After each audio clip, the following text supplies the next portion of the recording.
Brittany Ford live in downtown Houston for us. 2 men dead and a woman wounded in a shooting at the Downtown Aquarium. Brittany, what more do we know this morning?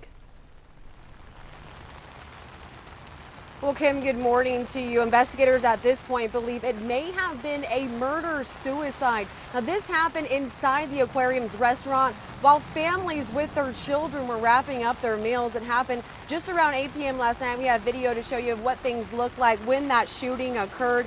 Witnesses tell us a couple was sitting at the restaurant's bar on the second floor. They say another man alone sitting at the other end of the bar got up, walked up to that couple and opened fire before turning the gun on himself. Now, he died. The other man that was shot also died. We're told that woman that was injured was taken to the hospital and is expected to be okay. Houston police have not released details on the relationship between the shooter and that couple, but say the shooting was caught on surveillance video.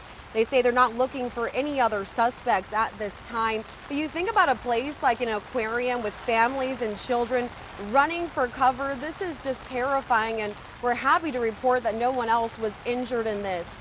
Kim? That's definitely the good news in this horrible situation. But a lot of people are wondering if the aquarium will reopen. Have you gotten any update on that yet, Brittany?